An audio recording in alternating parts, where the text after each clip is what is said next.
আমার চ্যানেলে ভিডিও আসবে না তো আসবে না, আবার আসবে তো 3 দিনের ব্লগ একসাথে আসবে। এটা শেয়ার করছি লক্ষ্মী পুজোর টাইপের একটা ব্লগ, যেখানে আমি প্রোগ্রাম দেখতে গিয়েছিলাম, তার আগে যা খেয়েছিলাম সেটা শেয়ার করেছিলাম। এখানে একটা পুচকি নাচছিল, তো এই নাচটা অনেক পছন্দের ছিল, তাই আমি এটাকে ভিডিও করেছিলাম। আর তারপরে নেক্সট দিন বলবো না, কালী পুজোর আগে কিছুদিন, 1-2 দিন আগে আমি এখানে ফিস্ট করছিলাম। আর তার মাঝে আমরা আবার মুড়িও খেয়ে নিলাম, ঠিক আছে। চাউমিন ফিস্ট হচ্ছিল কাদের বলি, নাচের টিমেদের, যারা এতদিন প্রোগ্রাম করলো, মানে সবাইকে নেমন্তন্ন করা হয়েছিল, এবার যারা এসেছিল সেটাই শেয়ার করেছি। এবার এখানে আমরা মিউজিক্যাল চেয়ার খেলছিলাম, যেহেতু খেলাটা মাস্ট, যেহেতু সন্ধ্যা থেকে খাওয়া দাওয়ার ব্যাপার ছিল, অনেকে তাড়াতাড়ি চলে এসেছিলো, তো বসে বসে কী হবে, বোরিং হওয়ার থেকে একটু খেলাধুলা করা ভালো, তো সেই জন্য করেছিলাম। আর এখানে মিউজিক্যাল চেয়ার খেলছে, আর এখানে আমি দেখো হালুইকাল একদম কড়ার খুন্তি নিয়ে লেগেছি।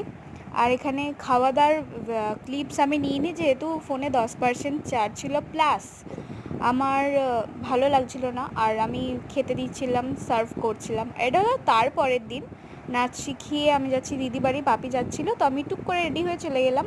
এইভাবেই রেডি হয়ে যাচ্ছি, দেখো সবাই আমার দিকে দেখছে যে কে এই মেয়েটা, কে এই মেয়েটা, কোত্থেকে পেয়েছি, কোত্থেকে এসছে। তো তারপরে বাপির সাথে চলে গেলাম, সেখানেও কোনো বেশি ক্লিপ নিইনি, যেহেতু আমি গলের সাথে গেছিলাম, খেলছিলাম। তো ভীষণ মজা হয়েছে, ভীষণ। তো অনেক দিন পর দেখা হলো, আবার কালী পুজোর মানে ভাই তৃতীয়ার পরের দিন যাব, যেহেতু ভাই তৃতীয়ের দিন প্রোগ্রাম আছে। আর এখানে ওকে আমি শেখাচ্ছিলাম থেতো কেমন করে করবে, পরীর কাছ থেকে শিখেছে। তো এখানে হামি দিচ্ছে তোমাদের সকলকে, আর এখানে ওর সাথে আমি একটু দোষী করছিলাম। এই ভিডিওগুলোই তো আমার মেমোরি হয়ে থাকবে, ওর সাথে না থাকলে, যখন আমি ওর থেকে দূরে থাকি তখন এই ভিডিওগুলোই দেখি। আর এখন প্রচুর প্রচুর প্রচুর দোষী হয়ে গেছে, এখানে আমার চুলটা নিয়ে ঘাঁটছে দেখো।